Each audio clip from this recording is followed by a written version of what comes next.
Hey guys, what's going on? RetroGamer here, and today we're doing something a little bit different. So if you're a returning subscriber, you can see that the camera shot is completely different from what I usually do, and we're really high up. I had to adjust my tripod because this stuff just would not fit in the frame.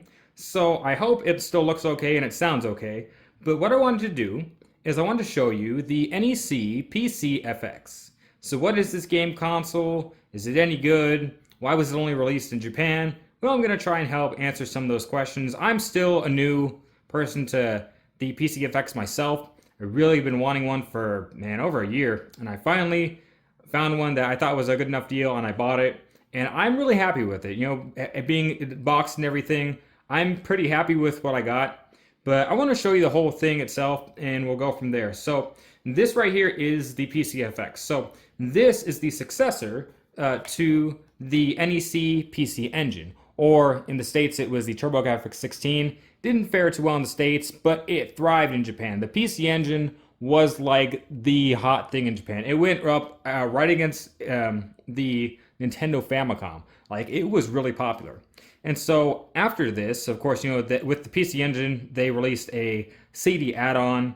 And then after that, in 1994, they released this console right here, the PC FX. So as you can see, it looks like a PC, it looks like a tower, and it's meant to look kind of like that because NEC was a PC manufacturing company. They made PCs. If you're really into anime or Japanese culture, you'll know about the PC-98, and this has some features. It had some plugins where you could plug it into a PC-98 with I think a graphics card and stuff. If you are more knowledgeable on that, please let me know. But I know that there was some stuff they could do with the PC-98 computers and stuff. Wasn't a whole lot released, though, unfortunately. This didn't fare too well. Unfortunately, this didn't fare too well. There are reasons for that. I still think it's a really cool piece of history, a really cool gaming piece, and a really cool collection item. But we're going to go more into that. So what is this unit? Well, essentially, this game console is a FMV game console. So a lot of the games released on here were anime games and FMV games. Like a lot of their games. See, the PC FX, it can display 30 JPEGs per second, and it's pretty smooth. Like it looks really good, actually. It honestly, I'm being honest, it looks really good. You know, the stuff that they're able to do with this console, it's quite impressive. But you know, the problem is they really put their focus on that. Like the heavy focus was for FMV games, and that's not necessarily bad. A lot of consoles that failed in the 90s, like the 3DO and stuff, that didn't do too well. I guess I don't want to use the word fail because maybe I'm being ignorant, but a lot of those consoles that didn't do as well had FMV. FMV, a lot of people thought was going to be like the next big thing, and it was cool, but it really didn't fare too well. And so there were about 62 games for this console, and you know you look through them and you see that they aren't really games. Some games are games. You're like RPGs are really text heavy, and then other games are just like previews. Just take this for example. This is one of the very early games for the PCFX in 94. This was released in 94. I don't know if this was a launch title, but this is like the first gen games. They came in these clamshell boxes, and then the later games came with those jewel case little things. But the first like runs of games came in these cases. This is Anime Freaks. They had 6 volumes, and Anime Freaks is really cool. Anime Freaks FX showed a lot of popular anime from the late 90s. It ran from 94 to 98, and it's really cool. You know, they go into interviews with the actors for certain animes, and they show off previews for animes, and they have karaoke and stuff. You could read news and whatnot. It was really cool. It's a really cool idea. It's really neat to look at and to play around with, but it's not a game. Um, yeah, and they had 6 volumes of this. And as I said, it's really cool. And the '90s was like the peak of anime. It really was. Like it was just thriving, and this is what they decided to do. NEC was a big thing with they wanted to release a lot of anime stuff because, as I said, it was really popular, and it was a neat idea. But could you imagine paying like $60 for something like this? And it's just like it's not even a game. You just look at clips and stuff. It's really impressive. It's cool to see like anime play through it, but it's not really a game. But as I said, there are actual games.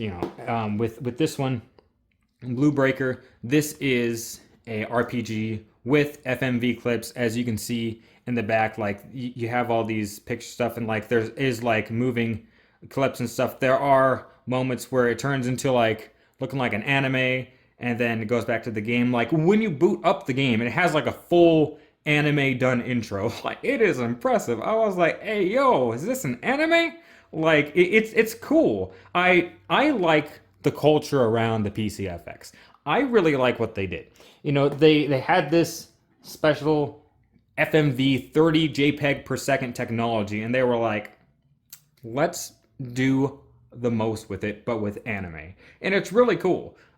I'll show you some of the others that I have here. This is my entire collection of PCFX games at the moment. This is a JRPG, extremely text heavy. And then I have volumes 1 through 4 of Anime Freaks. Yeah, I have like the 4 volumes. There's 6. The last 2 are the most expensive. I have no idea why, but 5 and 6 are really expensive, and I don't know why. But that's what you're gonna run into. Either you're gonna run into those Anime Freak games, or you're gonna run into heavy text games. There are games that don't require like any Japanese, right? There are some easy games. Those are usually pretty expensive though. You can burn games. I kind of messed with it, but I did one, and it stuttered really bad. It did not work well. Maybe I'll go back and look at it. PCFX games range anywhere from $30 to like $100 for the common games. Then like the rare games, or the ones that are like sought after, it's gonna go for like $2,000. It's insane. But I guess I've been talking a lot about the games, maybe a little too much. So why don't we look at the actual console here? As I said, it just looks like a tower. It is a PC, and this is the power button. If you click this flap here, it'll open up. You can put more storage in here. Onboard storage is pretty low. You can get an extra like card to put in there to put in more memory. This is just a little dust cover for the ports, the player 1 and 2 ports. And if we go on the sides, there's nothing really on the sides. If we go on the back has this port I was talking about earlier with the expansions. You can put a card in here to hook up to the PC98. And then on the back, it has the power cord wired in, so it's hardwired, and then it just has the, I'm gonna say this is S video, but I could be wrong, and then just your standard RCA for your TV. And then the controller, it's pretty standard. Like, it looks kind of weird to me. If you ask me, it looks kind of weird, but it works fine. I don't like these kind of D-pads. These kind of D-pads just, I don't like these kind of D-pads, but you're not really doing anything like intensive with a lot of these games. It works fine. I can't say that you use all of these buttons in any game, but that just could be me being ignorant. But you just also have select and run. Start is run. They use run for start, which is a little odd. Then the 2 modes, I don't know what those modes do. I'm sorry, I'm still new to this console here. I don't know what those modes do. If you know, please let me know. We can compare it to the PC Engine controller. This is the original PC Engine controller. The later models had turbo, but this is the original one. And I like this controller. It feels really nice. I like it. This one here, the PCFX controller, it's fine. On the back actually has these like almost like handles to grip onto it. It does feel good, but the games you're playing, it feels almost worthless because like you're not really playing like super intense games. As I said, there are some that don't require Japanese. Like there's one shooter, and there's a zombie beat 'em up and something like that. That would probably be a little bit more fun. But I've been playing like RPGs and anime freaks where you're pressing like one button. So, but it's still really cool nonetheless. As I said, I really like the culture around this console. This console's really cool. It's honestly just I really like it. It's super unique. And I brought the box out. There's not much to show on the box, but I just wanted to show the box because I like that I was able to get it boxed. And it's really not in bad condition for being 94, I really like the box. It looks really cool. I could have gotten this cheaper without the box, but it wasn't by much. And I was like, if I'm going to spend, a couple $100 on this thing, I might as well get the box. Because it's not every day you see these things. These were only released in Japan. And they sold 400,000 units. People like to talk bad about the Wii U. Of course, not as much nowadays. The Wii U is like kind of gone up in popularity now and is getting more expensive. But a lot of people like to talk about how the Wii U sold like 13 million. Yeah, it makes the Wii U look like a champion. Like 400,000 units is nothing, absolutely nothing.